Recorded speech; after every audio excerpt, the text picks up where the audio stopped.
Today's story is about this guy, Gary Plauche.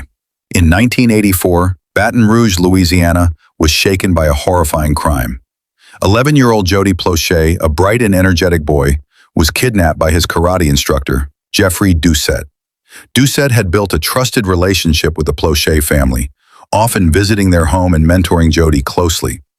But that trust was shattered when Doucette abducted Jody and took him across state lines to a hotel in California. For days, he sexually abused the boy while keeping him hidden. Authorities eventually tracked them down. Doucette was arrested without resistance, and Jody was rescued. News of the abuse devastated the Plauche family, especially Jody's father, Gary. Grief, fury, and helplessness boiled inside him. He had welcomed this man into their home, unknowingly putting his son in harm's way. On March 16, 1984, Jeffrey Doucette was extradited back to Louisiana. As cameras rolled and journalists waited at the Baton Rouge airport for his arrival, Gary stood by a bank of payphones. He wore a baseball cap pulled low and kept his face partially hidden. As Doucette walked by, handcuffed and flanked by officers, Gary turned, raised a concealed .38 revolver, and fired a single shot into Doucette's head. The scene was captured live by a news crew.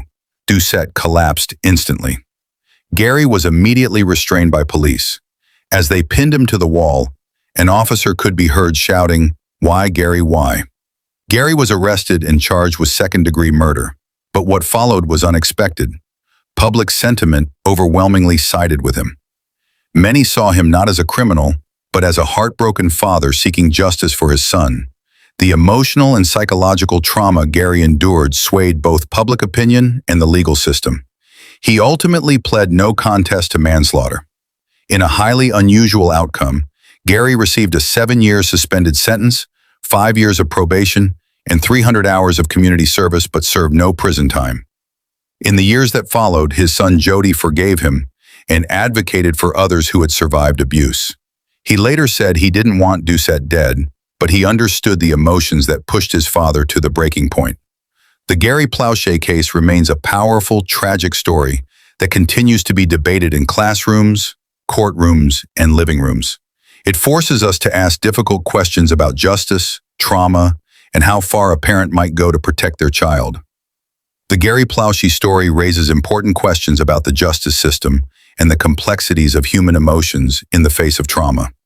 It highlights the need for empathy and understanding in the face of tragedy and the importance of seeking justice through the proper channels. The story also serves as a reminder of the devastating consequences of child abuse and the importance of protecting vulnerable individuals from exploitation and harm.